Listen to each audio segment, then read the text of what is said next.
we asked like kind of this question. We said, okay, authoritarianism works on a visceral level. And what do we do to counter this? What do we have to offer in this level?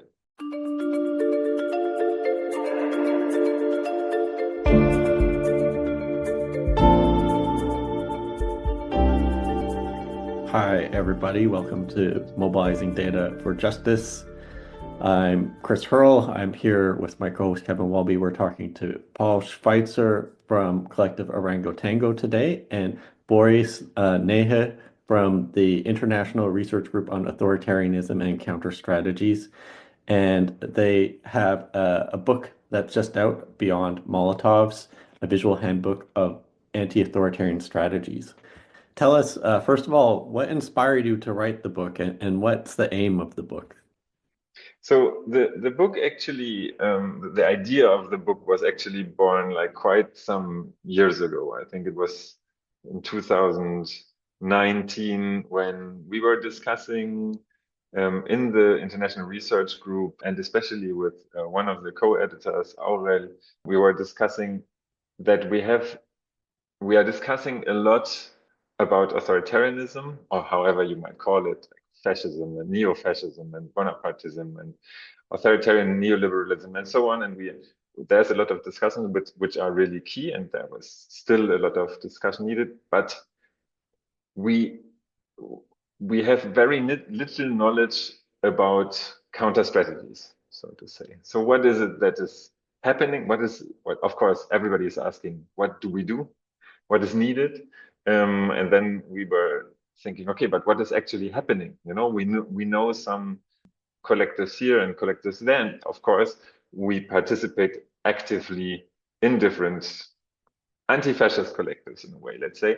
And so the idea that we came up with is exactly this question. So in a moment where the liberal center is moving towards the right, there's like kind of a process of like an authoritarian drift, which is not only like neo-Nazi parties or not only like the far right, but which is like really creeping into the very center, so to say, of society.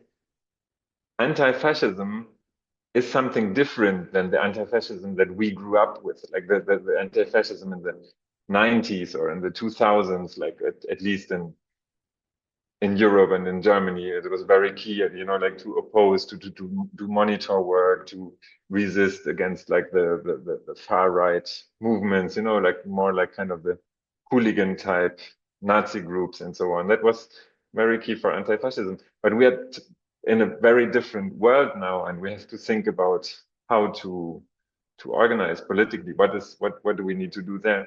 And then based like kind of on the discussions that we were having, we kind of distilled this question of, and it's one question among many others that I think are important to ask, but we asked this question of what do we do with this affective, with this emotional mobilization that authoritarian movements are so good at, this doing kind of this emotionalized politics, especially like kind of this mobilization of resentment and hate, but also of very joyful, playful moments in the far right, so because I think we thought that this is like from many discussions, it's also like in a very important point because, as I said, there's many things that, but when we look at the global scope of authoritarianism, there's many differences. If we look at the political level, like who to hate, what to do, what the political program is, there's many differences. But on this kind of, let's call it emotional, affective level, I think these authoritarian experiences really work kind of in the same way on this level. No? So it made sense for us to take a look at it. So we decided, okay, so we should kind of do something on this, and not in like just academic book with long articles, but how do we grasp the aesthetic dimension? Like if we ask people, what do you do to address this emotional dimension, the emotional appeal of authoritarianism. What can we counter? How can we respond to this? We need to produce something which kind of grasps this dimension, which is not just like 20 pages long text. I mean, it's also legitimate. I agree what Paul just said, the importance of it. But we wanted to do something which is both, which kind of captures this dimension better and which is also more accessible. So this was the moment when we said, I think we should get together with Kollektiv Orangotango. And that was when we approached Paul and Severin and the rest of the crew from Kollektiv Orangotango, who are working on, as I said, art and political activism, to think together like how we can kind of conceptualize such a thing. When you ask us to participate in this book project, also for us, it felt like we had been waiting for this. Also, I mean, it felt so obvious to do this kind of book, obvious both on the level of the situation, the political situation that we saw at that point emerging, and now even more and more, but also obvious in the sense of what Kollektiv Orangotango's work has been ever since, like the kind of practices that we learned in grassroots organizations in Europe and Latin America, in urban peripheries, in rural communities, and so on. Like, what practices really have the potential to hold these struggles together? Say, next month, an example that I have been like taught up with, and that is not in a book, the political carnival in Scampia in the periphery of Naples, where the carnival is a moment that brings the neighborhood together and is a moment of political organizing and mobilizing during the last decades, and had such a great potential to politicize people, working class people living in this neighborhood, and yet has not a large visibility at all. And this is why we think like, okay, if the left is in such a messy situation and doesn't manage to mobilize, then we need to capture these moments and see how we can make them visible, bring them in a format where similar methods, tools, strategy can be used also in other contexts. And this is what the book tries to do, and the ongoing project, the network that we're building up tries to do, right? So maybe two words on how this book was actually made from there on. What we did was to get together and write a call for proposals and send it out like through all our networks and contacts around the world. And we didn't actually say what we understood by authoritarianism. We asked like kind of this question. We said, okay, authoritarianism works on a visceral level. And what do we do to counter this? What do we have to offer in this level? If the authoritarians manage to mobilize like these affects, what can we do? And that was all we said. We didn't said, okay, how are we to kind of tell people what authoritarianism is in Myanmar or in whatever, Zimbabwe or in Turkey or in Europe for that matter. I think it's something which is still open and which we have to discuss. And so we got 150 proposals from all over the world, I think from kind of 40 plus countries, with many different things from from activists, from researchers, from collectives, from artists, somewhere like texts. It was proposals at that moment, but it was somewhere like more text. Some was like really graphic. Some was the proposal to draw a comic.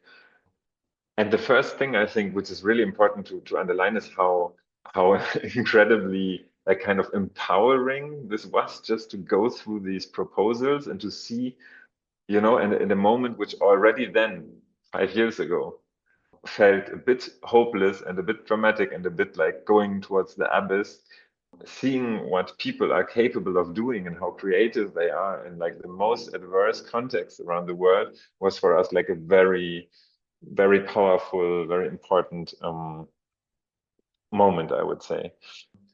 And what we did was we our two collectives grouped together.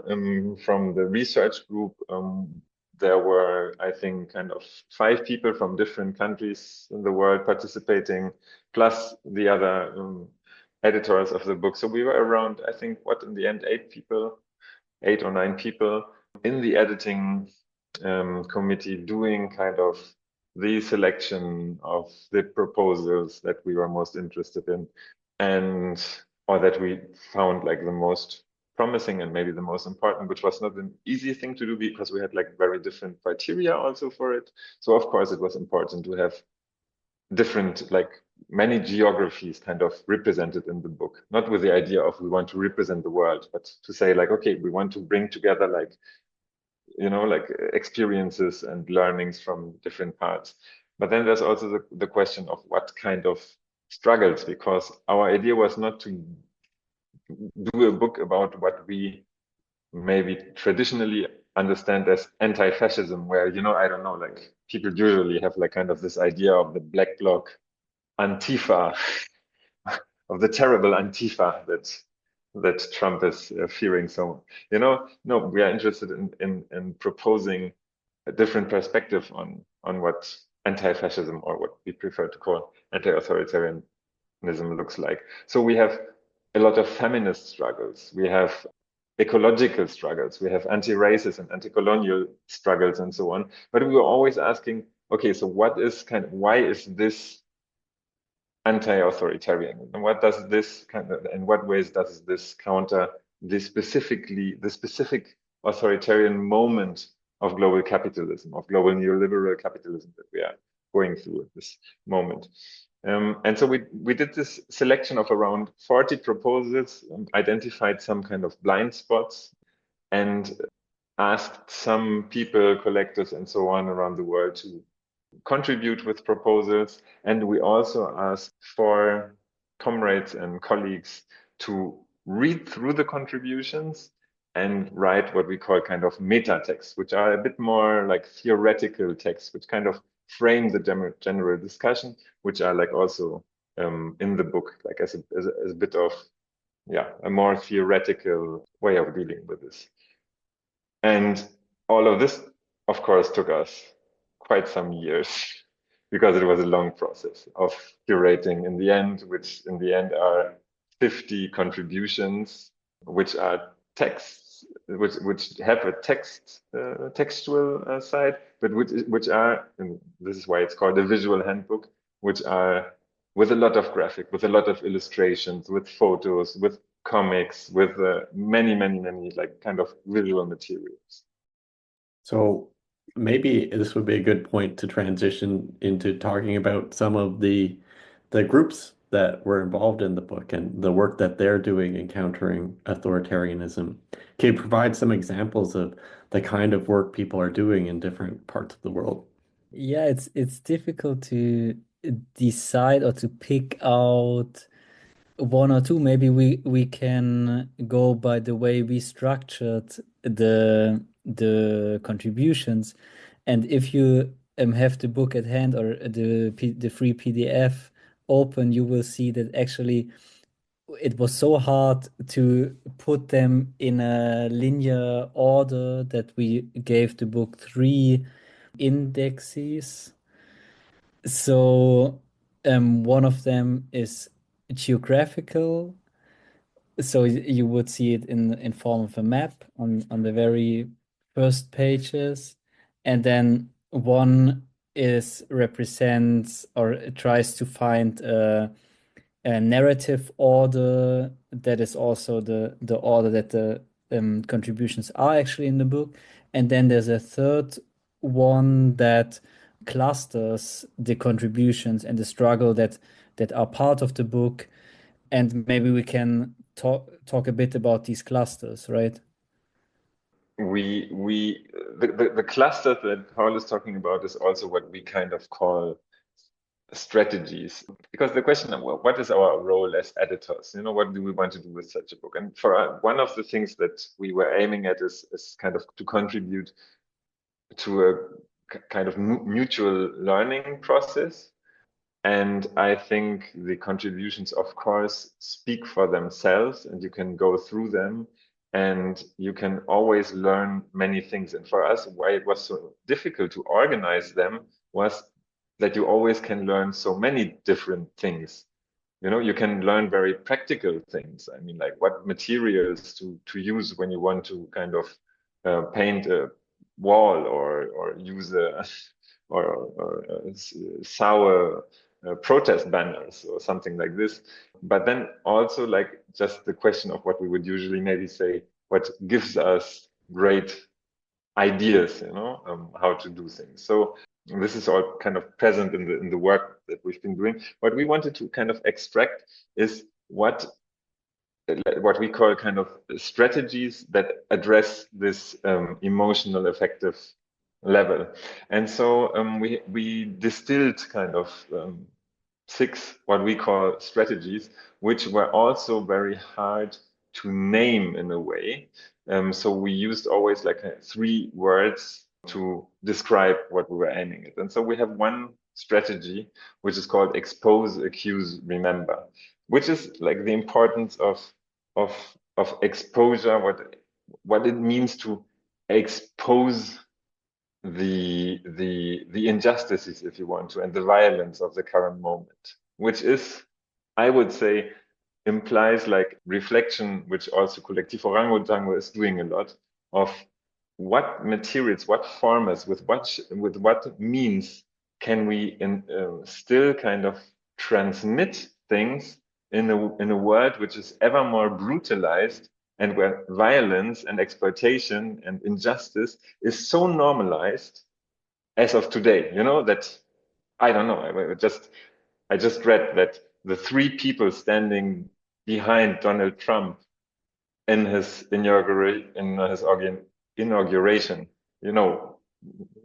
they have more money than half of the population of the United States, So in a world like this, what can we say, and how can we say this? How can we expose this, And I don't know, maybe Paul, if you want to kind of give an example of the things that happened there.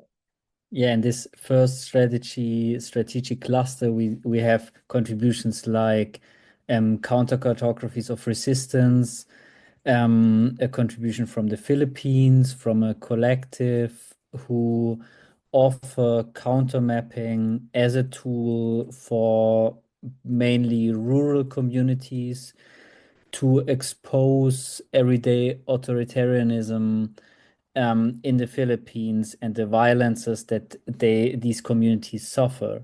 There's several mapping strategies actually in this cluster. Then there's also, say, a contribution from Colombia, where a mural that accused state violence in Colombia became or there's this whole struggle about this mural where state violence was accused, and then the mural was erased and then again painted and again painted, and this struggle for visibility in public space in a mural is which I think also is a tool or a media that can be applied and has been applied in totally different contexts worldwide. And there's also more personal or individual actions of art using drawing and painting to accuse, but also to, on an individual level, to kind of cope with the violence, for example, in Kurdistan, in the ongoing war in Kurdistan, in the contribution imagining Kurdistan drawing as an act of conscience, but also in a contribution that is from Gertrude Malizeni that is working her mother's story of violence that her mother suffered and of resistance worked and in a piece of art. Another kind of strategy that we found out, what we did, so just to make it clear, was like looking at the many contributions that we had and distilling like the what is working there. So one was the question of exposure. The other one, which is of course a well-known thing, but it's really very important, is subversion. What does it mean to subvert? We call this subvert, hijack, divert. And I think what is important there is on this kind of aesthetic dimension is the idea that like violence and repression, what we usually call authoritarian, but violence and repression have a communicative dimension always. There's like something which is communicated through it, and which this is also so important why kind of artistic interventions there can be so incredibly subversive to it.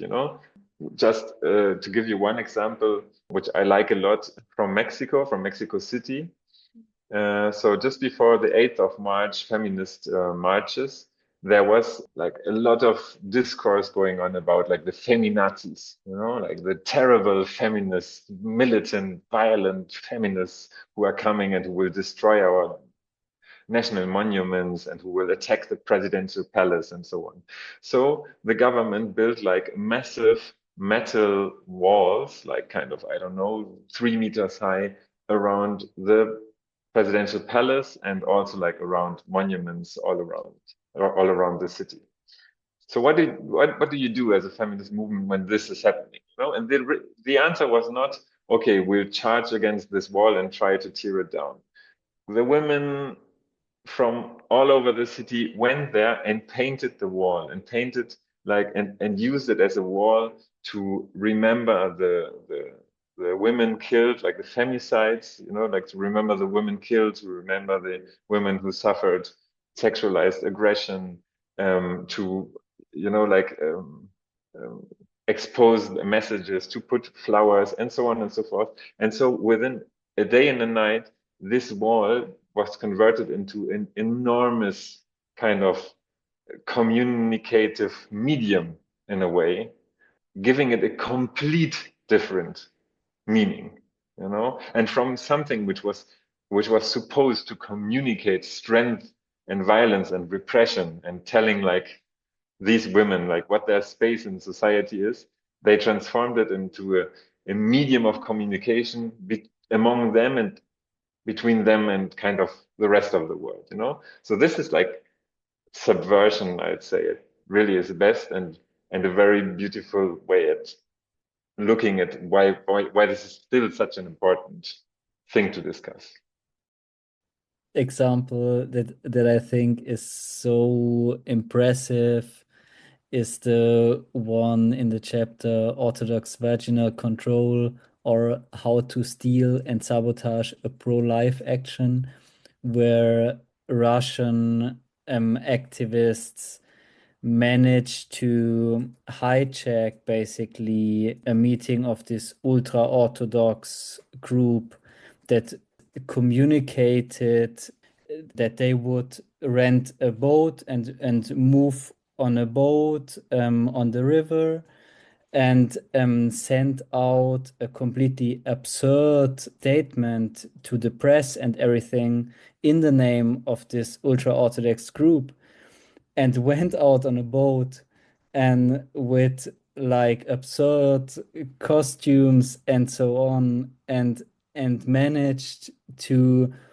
like play them on a very visible public level, and probably had fun while doing it, and made a lot of people laugh in a moment where this was still possible. And then they tell us that, of course, nowadays this kind of action would not have been possible in the same way in Russia. So that's the bitter part of it. But I think we still need to go on, find ways to laugh about authoritarianism and fascist groups and so on. Which is actually an important point that Paul is just bringing up. We are also looking, we don't have like a fixed scale. We are looking at some initiatives, which is like Paul mentioned it, like one artist drawing one image and expressing something. We have like these small, whatever, 5 people, more or less spontaneous group who decide like against some injustice to do an intervention. And then we have also very massive movements like the feminist strike in Poland, or the feminist strike in Argentina and in other countries, Mexico I was just talking about, and looking at the importance of kind of this affective dimension there, I think this is just important to underline, and also that we are looking at, of course, quite some experiences which, in terms of how we usually kind of look at politics, weren't successful.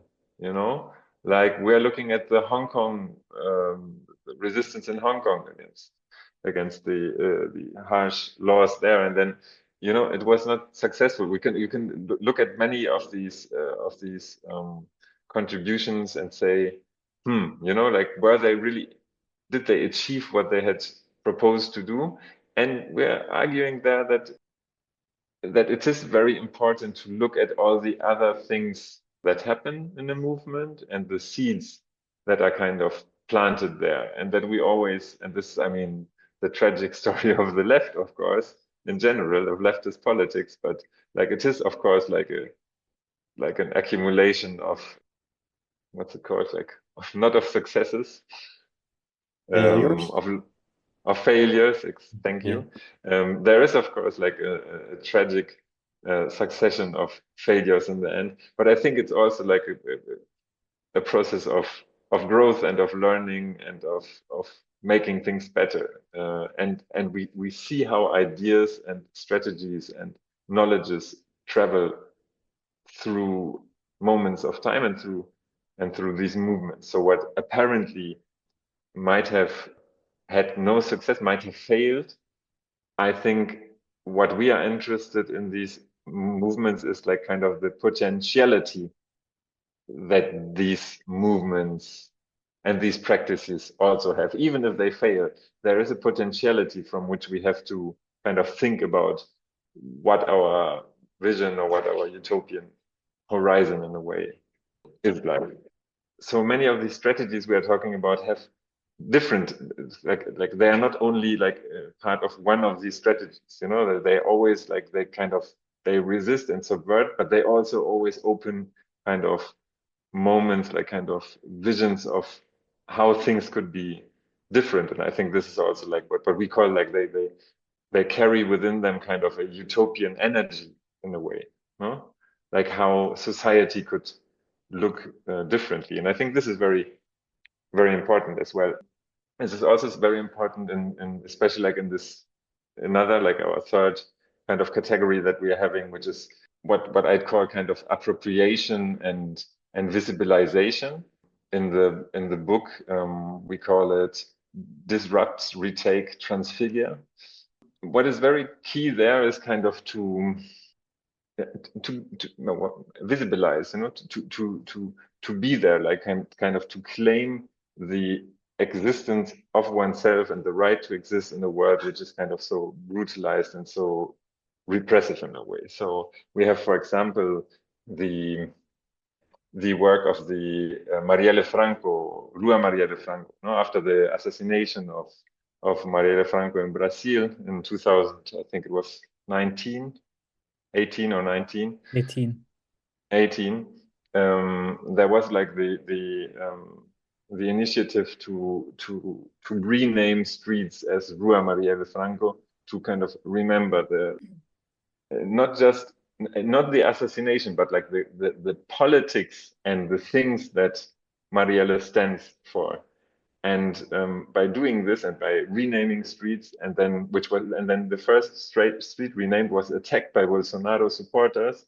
The sign was destroyed, and then the movement decided to put it up on the internet so everybody could just print it. And then there was like in hundreds of cities around the world, there was Rua Marielle Franco signs printed, streets renamed, and things happening around kind of this happenings of renaming the street. So there was like a kind of a visibilization of queer folks, of racialized folks, of leftist politics, and so on, you know, and a like very strong standing of retaking public space, which is kind of commodified in a very, very authoritarian way, ever more authoritarian way, I would say. Really such an important, like, successful bringing up of a new symbol for an anti-authoritarian, diverse left politics, because Marielle Franco is a symbol that's not just on a Brazilian level, but internationally. It's almost like Che Guevara was back then, you know, on the Marielle Franco t-shirt is such an important symbol, but it's not a macho with a gun this time, but it's a black, queer, favelada woman. And you know, I just always have to remember when we took our daughter to the manifestation of the first year anniversary of the murder in Porto Alegre in 2019, and this 3-year-old girl was like putting her fist up and screaming Marielle presenti, is like makes me remember how strong and this symbol is, that kids identify, like all the girls in her class identify with it, and feminist activists in Berlin identify with it and put the Rua Marielle Franco sign on Berlin street signs. And this is basically what we have to do. Kind of in my head, we have kind of two fields from our strategies. These first three we were talking about, which is kind of the exposure, which is like subversion, and which is like this appropriation and visibilization. And then the other ones, which were kind of, I would say, this maybe this utopian or transcendental dimension is, I would say, more present. And these are another three, which I would call now like kind of prefiguration, identification, and care and solidarity. And maybe we can talk like briefly about these three. What I call prefiguration is called explore, transcend, and desire in our book, which is like kind of the idea of living otherwise and imagining otherwise. No? This is like exactly like this. How can we address and how can we transcend kind of this sad being of late neoliberal subjectivity and create other ways of living and seeing and being together? So we have there like very different kind of strategies. One I'd like to mention is the one from Chile, which is called Comuna de Coming, which is during the 2019 protests in Chile, where, I mean, I don't know, we all have kind of the images still in our heads where where these massive street fights, this incredible, brutal repression with, I don't know, 200, 300 people losing eyes. And it was, I guess, many people losing their lives and everything.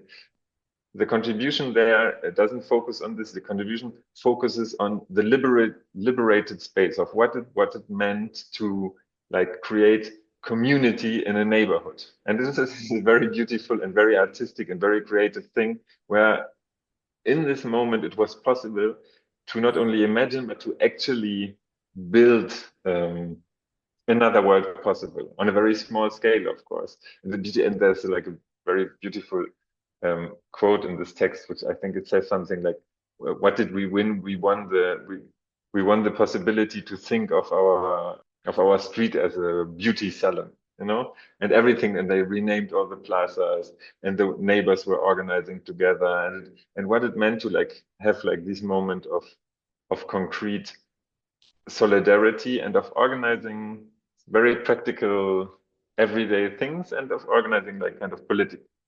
So this moment of transcendence in a way, and this has a very strong claim in the contribution, which is this is something that nobody will take away. You know, nobody can take this away from us. This is something that we have passed through, that we have done here. You know, which is something okay, which happened in a struggle. We have another contribution there. Just give you one more example, not make it too long, but from a collective, Ecologia de Futuro, who work with kids and adolescents, like youth, doing science fiction movies.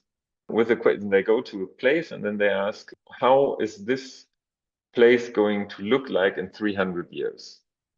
So you say, okay, what does this have to do with authoritarianism? Just very briefly, I think it has a lot to do with kind of capitalist realism and the impossibility of imagining a future. This idea, and this is actually also quoted in this text, like that it's easier to imagine the end of the world than the end of capitalism. I think this is today more true than ever. No, so I also have kids, and if I talk to them and about how dystopian their way of seeing the future is, it's like a terrible thing. So reclaiming the right to imagine future times, you know, to kind of reappropriate the future, especially for 15-year-old, is I think like a really very subversive, very central thing to do. I might mention, or I don't know, Paul, if you want to step in for, if not, I would mention the next. Yeah. Go, go. The fifth is called sense, convey, assemble. I would kind of call it now. I would call it like no, not now. Like for the use, I'm saying it now. I would call it kind of resonance and identification. It's a lot about like shared symbols and shared languages, which is like the way of in a neoliberal, atomized, individualized society. What strategies do we have to kind of identify, you know, not an identification. It's not identity. It's not like kind of fixed identity. It's like what language do we speak to kind of identify as one? I think this and this idea from Hartmut Rosa, maybe, I don't know if you know him, like the idea of resonance. What can we, what do we create? What do we do? What do we need to resonate? No? To not just have like a shared aim, like we want to overthrow the government, or not have like I don't know, not have a rise in the cost of the metro, something, you know.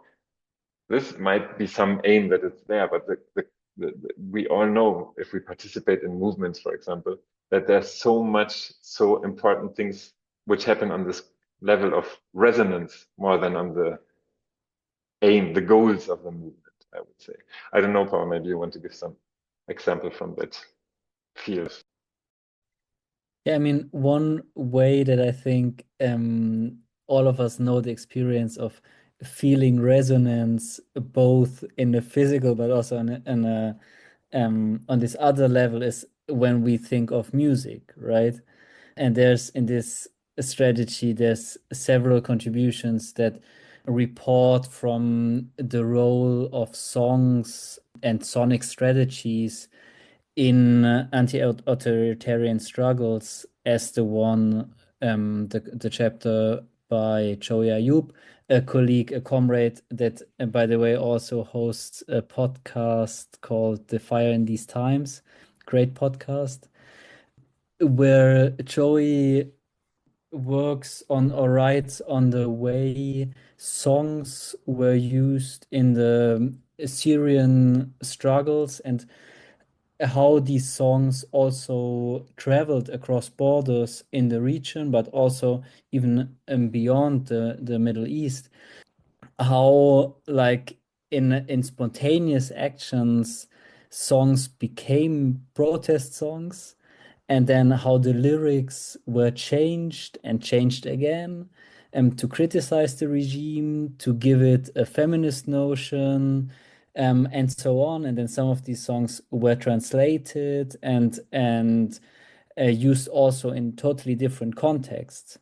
And I think we all know the example of Bella Ciao that we probably sing in I don't know how many different languages, but this also happens with more recent struggles and more recent songs.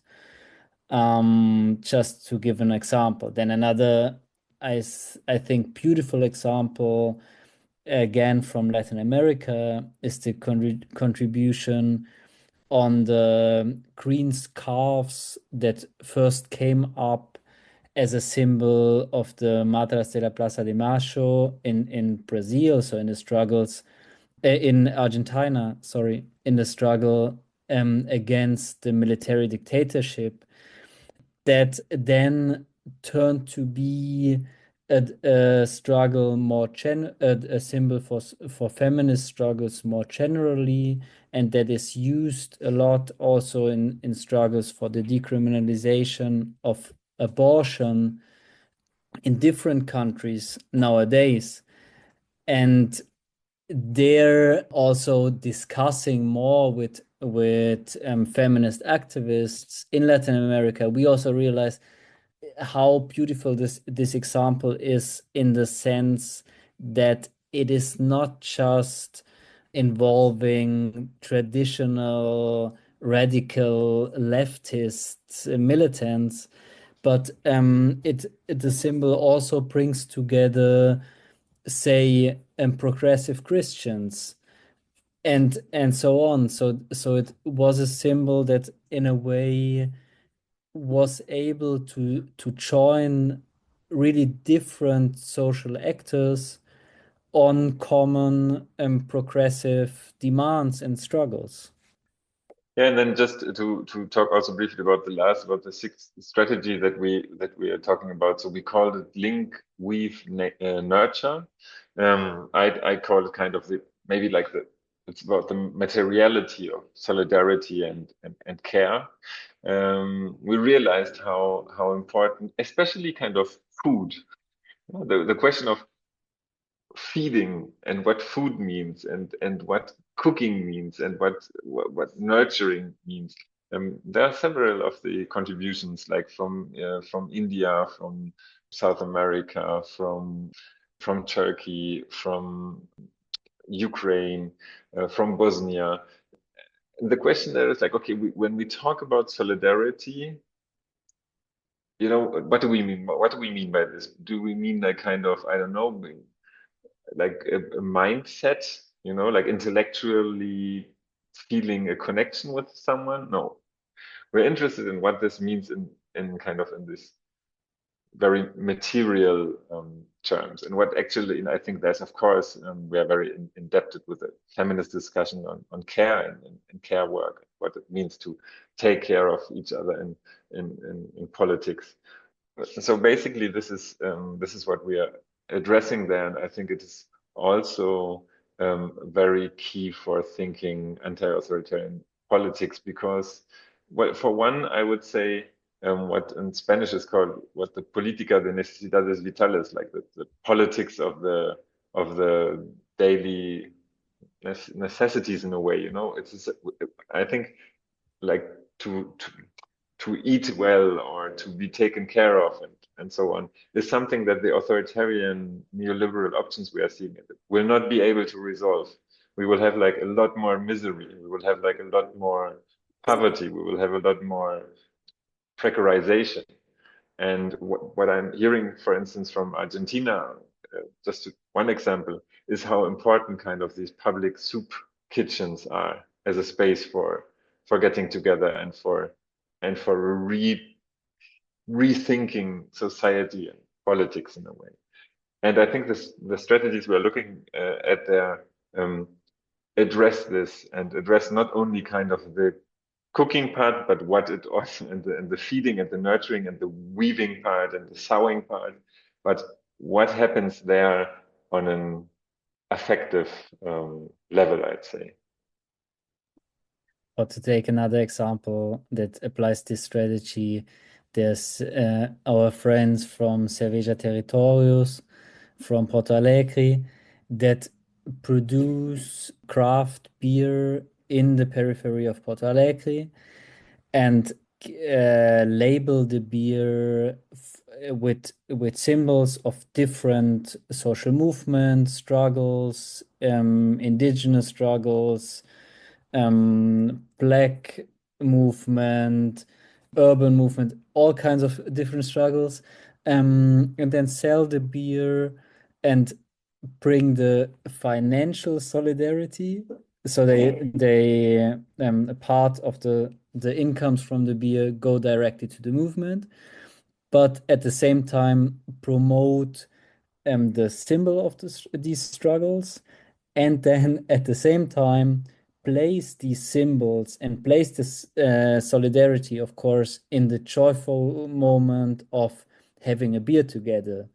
And this is, I think, exactly what Börjes mentioned, the necessity to bring these levels of our strategies together, to nurture ourselves, to enjoy ourselves, to apply solidarity on a financial, on a material, on a symbolic, and all of these levels. I think that was our fast ride through the book, and we could go on talk about the contributions forever. But you can, of course, also just download the free ebook at the publisher's website and read through it yourself. Yeah, thanks, guys. It's an incredible book, and I really appreciate how joyful it is, especially at this kind of moment, when everything seems so tough and hard to process. So it's really inspiring. I guess maybe a good way to wrap up is now that this book is out, can you talk to us about your next steps with it? And you mentioned in the beginning, like that you see this as not just a book, but as a way of building community. So how are you kind of using the book to kind of move people and build connections, and where are you going with it in the future? One step before answering your question, I think is, but it is part of the answer, is at least for me, I'm kind of realizing what is happening with the book, which is not what we necessarily kind of were our major aims before doing this. And just because you mentioned how dark this period is, the sheer idea of discussing what hope means in such hopeless times is becoming like really very crucial, I would say, like for the reception of the book and for the discussions what we are having. And I think this is very key, and I think this is why I also would suggest that this is part of the answer of where we are looking at. We're looking at an abyss. We're looking at very dark times, and we need hope in the sense of Gramsci's optimism of the will, I would say, like I think it's absolutely fair and it's even necessary to be depressed individually or depressed with your loved ones or with whoever you want to be depressed with, but politically we shouldn't be depressed. I think what is really needed in this moment of general crisis is we need to kind of look forward, but not in a naive way. And so I think the question for us is becoming very important, and this is also the work of the book, is okay, we're looking at hope not as an abstract idea, but as a collective praxis. It is like hope not as wishful thinking, but as something which is kind of collectively crafted, a radical imagination which has like actual social collective practices. And the reception of the book has been part of the reception. I think this part is very important. I was just like a couple of days ago, got like an invitation from comrades from Eastern Germany, where like the really neo-fascist groups and parties have basically completely taken over public space and the youth centers and like social life in a way. like in a way that for me is, I can only imagine, like talking from Berlin, where we still have very different coordinates. And they were saying, okay, what we need is exactly like they invited us to talk about the book, to talk about our work there, because then we need some kind of hope here, and we need some ideas, and this kind of hope in the way that people, even in like the most difficult contexts and situations, find creative and fantastic ways kind of to intervene. And I think this is one line of work which is very important for us, which is kind of collectively think about what hope means, and how to strategize that in a way, I'd say. And then to answer your question on a more practical basis, one thing that we're working with now, and that we would love to see the project evolve more, and to have more comrades from all over participate in the project, is the exhibition and the events that we want to turn Beyond Molotovs useful for. So we basically, from the visual material that we have in the book, we created this exhibition, and we printed it in a newspaper format, which gave us the possibility, with the help of Rosa Luxemburg Foundation, of course, to print it 2,000 times.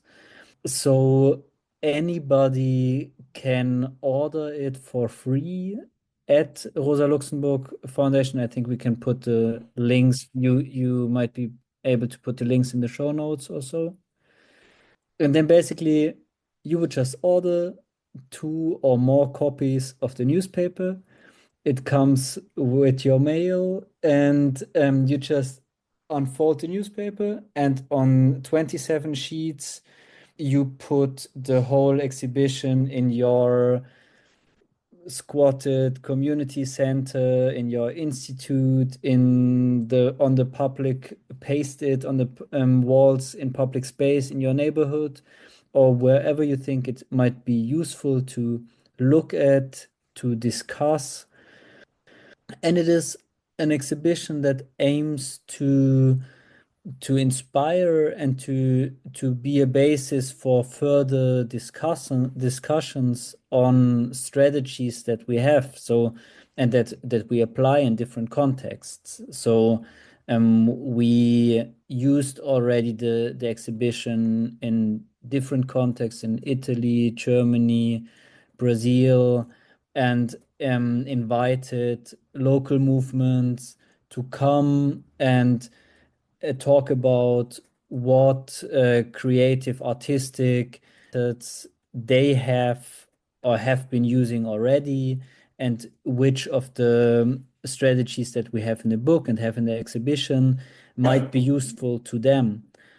And we also have some proposal for small workshop formats that you could apply with the exhibition.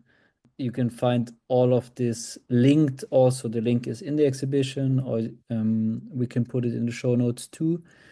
The idea is really to have it become material that can be used without us. It doesn't depend on IRGAC or on kollektiv orangotango. Just get the exhibition and work with it and see how it can be useful in your anti-authoritarian struggles.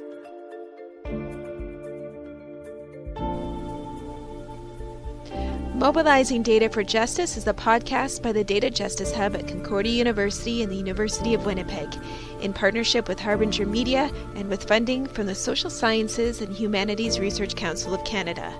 Interview by Chris Hurrell and Kevin Walby. From the Data Justice Hub, the Mobilizing Data for Justice team is me, Sarah Grant, Elena Rowan, Chris Hurrell, Maria Senevel, and Kevin Walby.